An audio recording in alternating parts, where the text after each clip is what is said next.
여러분, 만약 내일 아침 눈을 떴는데 누군가 다가와 이렇게 말한다면 어떨까요? 저는 미래에서 온 시간여행자입니다. 여러분은 믿으시겠습니까?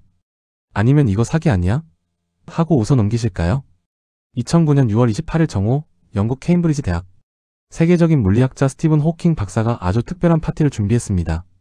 테이블 위에는 샴페인 잔이 가지런히 놓여 있었고 달콤한 케이크도 준비되어 있었습니다. 호킹 박사는 디스커버리 채널 촬영진과 함께 정말 누군가가 오기를 기다리고 있었죠. 그런데 이 파티엔 초대장이 배포되지 않았습니다. 정확히 말하면 파티가 끝난 다음 날에야 세상에 공개됐습니다. 시간여행자를 위한 파티에 정중히 초대합니다. 장소 케임브리지 대학, 위도와 경도, 좌표까지 기재. 날짜 2009년 6월 28일 정오. 호킹 박사는 미래의 누군가가 이 초대장을 발견한다면 머나먼 시간의 장벽을 넘어와 자신의 파티에 참석할 수도 있다고 믿었던 겁니다. 결과는 어떻게 되었을까요? 샴페인은 끝내 따이지 않았습니다. 케이크는 썰리지 않았습니다. 정오가 지나고 오후가 되었지만 그 자리에 나타난 시간여행자는 단 한 명도 없었습니다.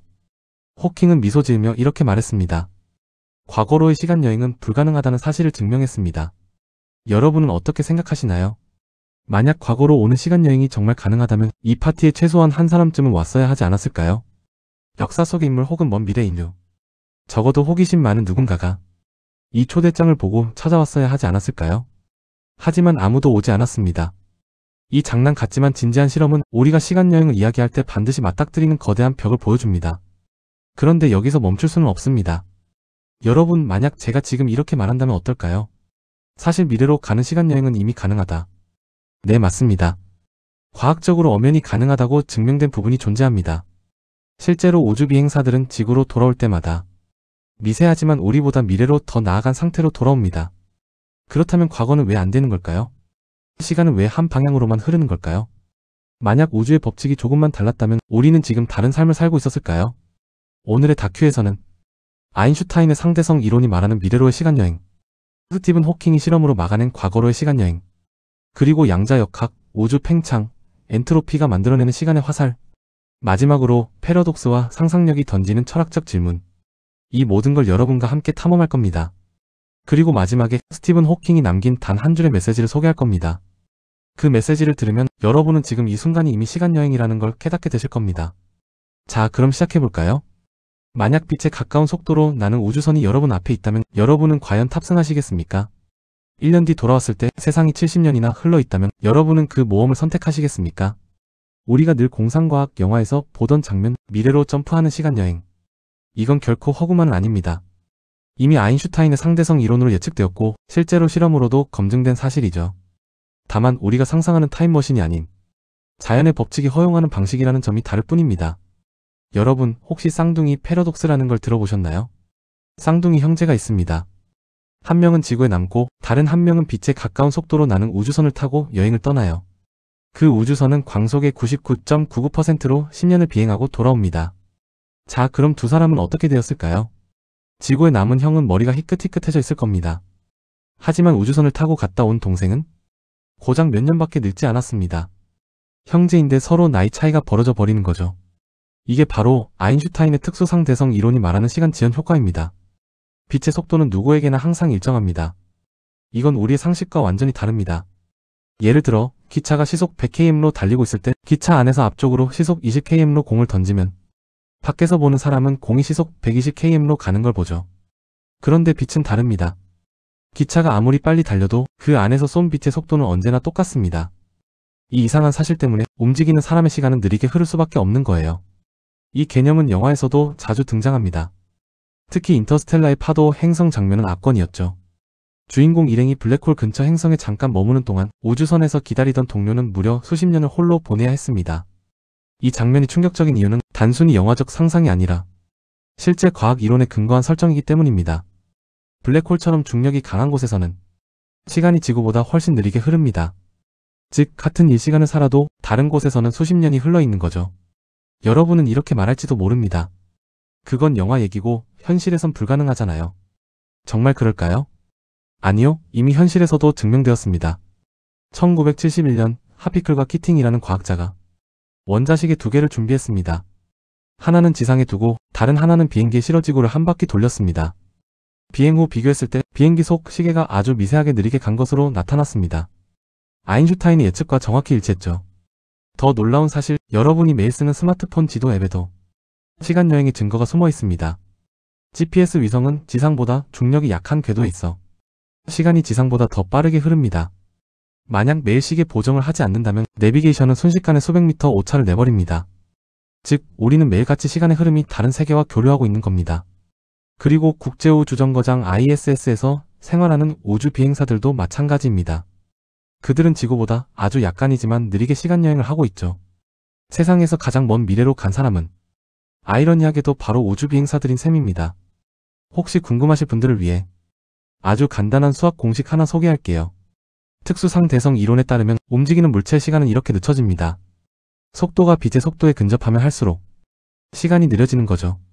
이 간단한 수식 하나가 우주를 향한 우리의 상상력을 완전히 뒤바꿔 놓았습니다. 여러분, 만약 지금 눈앞에 빛에 가까운 속도로 나는 우주선이 있다고 해봅시다. 그 우주선에 올라타 1년을 여행한 뒤 지구로 돌아오면 70년이 지나 있는 겁니다. 여러분은 과연 그 모험을 선택하시겠습니까? 1년 젊음을 유지한 채 돌아와서 새로운 세상을 만나는 길, 아니면 지금 이 자리에서 익숙한 사람들과 함께 살아가는 길, 여러분이라면 어떤 선택을 하시겠습니까? 여러분, 이제 본론으로 들어가 보죠. 미래로의 시간여행이 가능하다면 가장 자연스럽게 떠오르는 질문은 이겁니다. 그럼 과거로 돌아갈 수도 있나요? 솔직히 이 질문 때문에 시간여행 이야기가 더 흥미로운 거 아닐까요? 미래로 간다는 건 결국 늙지 않고 더 빨리 미래에 도착한다는 의미지만 과거로 간다면? 그건 완전히 다른 차원의 이야기입니다. 잃어버린 기회를 다시 잡을 수도 있고 역사적 사건을 직접 목격할 수도 있으며 심지어 복권 번호까지 알고 올 수도 있습니다. 그런데 문제는 과거로 가는 시간여행은 과학적으로 엄청난 벽에 가로막혀 있다는 점입니다. 먼저 많은 사람들이 한 번쯤 들어봤을 웜홀 이야기부터 시작해볼까요? 웜홀은 흔히 우주의 지름길이라고 불립니다. 서울에서 뉴욕까지 비행기로 14시간이 걸린다고 해요. 하지만 웜홀이 있다면 문 하나 열고 들어가자마자 바로 뉴욕으로 도착하는 거죠. 그런데 웜홀의 매력은 단순히 공간을 연결하는 게 아닙니다. 시간까지 꼬아버릴 수 있다는 가능성이 있다는 거예요. 만약 웜홀의 한쪽 입구를 빛에 가까운 속도로 움직인다면 상대성 이론에 따라 그 입구의 시간은 느리게 흐르게 됩니다.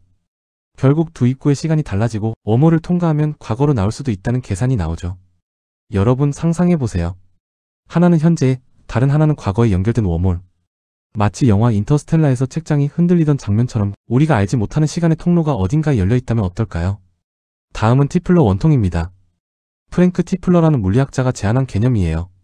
빛의 속도에 가까운 속도로 엄청나게 긴 원통이 회전하면 그 주변에 시공간이 꼬이고 그 안에서 과거로 이동할 수 있다는 이론입니다. 들어만 봐도 웅장하지 않나요? 거대한 우주 기계가 빙글빙글 돌면서 시공간 자체를 뒤틀어 과거로의 문을 열어준다는 겁니다.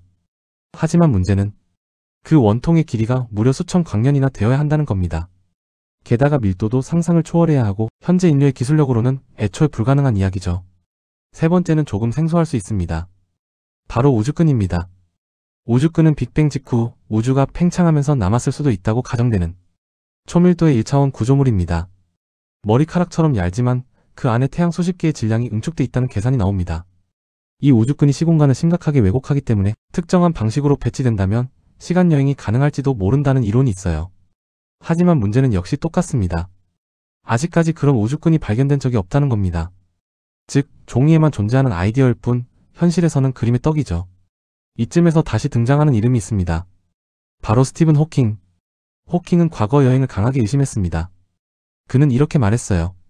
자연의 법칙은 시간 순서를 보호한다. 이 말은 우주 자체가 인과율을 지키기 위해 과거 여행을 원천적으로 차단한다는 의미입니다. 그의 논리 중 하나는 이렇습니다. 웜홀을 만들었다고 가정해도 그 안에서 빛이 무한히 반복되면서 엄청난 에너지가 쌓이고 결국 웜홀이 붕괴한다는 겁니다. 여러분도 비슷한 경험 있으실 거예요. 마이크와 스피커를 동시에 켜면 삐 하는 피드백이 점점 커지다가 결국 감당할 수 없는 소리가 되죠. 웜홀도 똑같습니다.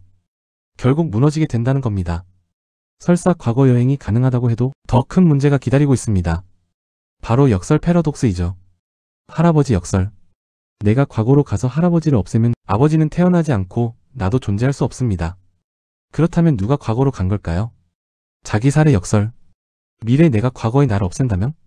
그럼 미래의 나는 어떻게 살아남아 과거로 갈 수 있었을까요? 공짜 패러독스. 미래의 내가 과거의 나에게 소설을 건네줬다고 해봅시다. 과거의 나는 그 소설을 발표해 유명해집니다. 그런데 그 소설은 처음에 누가 쓴 걸까요? 미래나? 과거이나? 아니면 그냥 시간의 고리 속에서 떠돌 뿐일까요? 이런 역설은 단순히 웃고 넘길 문제가 아닙니다. 논리와 과학의 기반 자체를 뒤흔드는 모순이거든요. 여러분, 만약 과거로 갈 수 있다고 해봅시다. 하지만 단 한 가지 조건이 있습니다. 절대로 아무것도 건드릴 수 없다. 숨도 쉬면 안 되고, 목소리도 내면 안 되고, 심지어 빛이 눈에 들어와도 안 됩니다. 왜냐하면 아주 작은 변화라도 미래를 통째로 바꿔버릴 수 있으니까요. 그렇다면 묻겠습니다. 그런 상태라면 과연 과거로 갔다고 말할 수 있을까요? 아니면 그냥 투명한 그림자가 된 것뿐일까요? 여러분, 지금까지 우리는 미래로 가는 시간여행이 가능하다는 걸 확인했고, 과거로 가는 시간여행이 왜 어려운지 살펴봤습니다. 그럼 이제 이런 질문이 떠오르지 않나요? 도대체 왜 시간은 한 방향으로만 흐르는 걸까? 시계의 초침이 거꾸로 돌아가는 걸 본 적 있나요? 컵이 바닥에 떨어져 산산조각 나면 그 조각들이 다시 공중으로 모여 컵으로 복구되는 걸 본 적 있나요? 없죠. 우리 세계에서 시간은 항상 과거, 현재, 미래라는 한 방향만을 가리킵니다.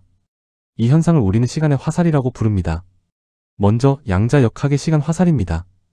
양자 세계에서 입자는 측정하기 전까지는 여러 가능성으로 동시에 존재합니다. 왼쪽에 있을 수도 있고 오른쪽에 있을 수도 있죠. 그런데 측정하는 순간 그 가능성이 하나로 확정됩니다. 마치 동전이 공중에서 빙글빙글 돌다가 탁 하고 바닥에 떨어져 앞면으로 고정되는 것처럼 말이죠. 문제는 이 과정을 절대로 되돌릴 수 없다는 것입니다. 측정 이전의 상태로 다시 되돌아갈 수 없어요. 이 되돌릴 수 없음이 바로 시간의 방향성을 만들어냅니다. 두 번째는 우주론적 시간의 화살입니다. 여러분, 우주는 약 138억 년 전 빅뱅으로 시작했습니다. 그리고 지금도 계속 팽창하고 있습니다. 단순히 은하들이 멀어지는 게 아니라 시공간 자체가 늘어나고 있는 것이죠. 우주가 계속 커지고 있다는 사실은 시간이 과거에서 미래로 흐른다는 걸 뒷받침합니다. 그럼 상상해봅시다. 만약 언젠가 우주가 팽창을 멈추고 오히려 다시 수축한다면 어떻게 될까요? 시간의 화살도 반대 방향을 가리켜 미래에서 과거로 흐를 수 있을까요? 과학자들은 아직 명확한 답을 내리지 못했습니다. 하지만 그 상상만으로도 흥미롭지 않나요? 세 번째이자 가장 널리 알려진 답은 엔트로피입니다. 엔트로피란 쉽게 말해 무질서도입니다. 컵에 잉크 한 방울을 떨어뜨리면 곧 물속으로 퍼져나갑니다. 그런데 그 잉크가 다시 한 점으로 모여드는 일은 절대 일어나지 않습니다. 방 안에서 라면을 끓이면 라면 냄새가 금세 방 전체로 퍼져나가죠. 하지만 그 냄새가 다시 냄비 속으로만 들어가는 일은 없습니다. 이게 바로 엔트로피의 법칙이에요. 우주는 언제나 엔트로피가 증가하는 방향으로 나아갑니다. 그리고 우리는 그 방향을 시간이 흐른다라고 부르는 겁니다. 영화 테넷을 보신 분 계신가요? 이 영화는 엔트로피의 법칙을 비틀어 시간을 거꾸로 경험하는 사람들을 등장시켰습니다. 앞으로 걷는 사람과 뒤로 걷는 사람이 같은 공간에서 동시에 싸우는 전투 장면. 정말 충격적이었죠. 현실에서는 불가능하지만 만약 시간의 화살이 거꾸로 꺾일 수 있다면 그런 기묘한 상황이 실제로 벌어질 수도 있다는 걸 보여줍니다. 여러분, 만약 시간의 화살이 진짜 거꾸로 흐른다면 세상은 어떤 모습일까요? 죽은 꽃이 다시 피어나고 흰머리가 검은 머리로 돌아가고 깨진 컵이 저절로 조립되고 라면 냄새가 거꾸로 흡수되어 다시 냄비 속으로만 모이는 세상. 여러분은 그런 세상에서 살고 싶으신가요? 아니면 지금처럼 시간의 화살이 앞으로만 흐르는 세상이 더 안심되시나요? 자, 이제 다시 시간여행 이야기로 돌아옵시다. 특히 과거 여행을 상상할 때 빠지지 않는 것이 바로 패러독스, 즉 모순입니다. 가장 유명한 건 역시 할아버지 역설이죠. 내가 과거로 가서 할아버지를 없애버린다면? 그럼 아버지는 태어나지 않고 나는 존재할 수 없게 됩니다. 그렇다면 애초에 누가 과거로 갔던 걸까요? 또 다른 모순, 자기살해 역설입니다. 미래의 내가 과거의 나를 없앤다면? 그럼 미래의 나는 어떻게 존재해서 과거로 갈 수 있었을까요? 논리가 꼬여버리죠. 그리고 조금은 웃기지만 흥미로운 모순, 바로 공짜 패러독스입니다. 여러분, 이런 역설은 영화와 드라마 속에서도 수없이 다뤄졌습니다. 백 투 더 퓨처 부모님의 만남을 방해한 마티, 그리고 존재 위기에 빠진 자신. 터미네이터 존 코너의 존재와 스카이넷의 창조가 얽힌 복잡한 인과관계. 닥터 후, 수많은 시간여행 속에서 벌어지는 자기 모순과 철학적 질문들. 이 작품들은 결국 같은 메시지를 던집니다. 시간은 정말 우리 마음대로 조작할 수 있는가? 여러분이라면 어느 쪽에 걸겠습니까? 시간여행은 애초에 불가능하다. 아니면 지금은 안 되지만 언젠가는 가능하다. 여러분의 생각은 어느 쪽인가요? 여러분, 오늘 우리는 시간여행의 여러 가능성과 한계를 살펴봤습니다. 빛에 가까운 속도로 나는 우주선, 블랙홀의 강력한 중력장, 웜홀과 티플러 원통, 우주끈, 그리고 수많은 패러독스까지. 그 과정에서 분명해진 사실이 하나 있습니다. 미래로 가는 시간여행은 가능하다.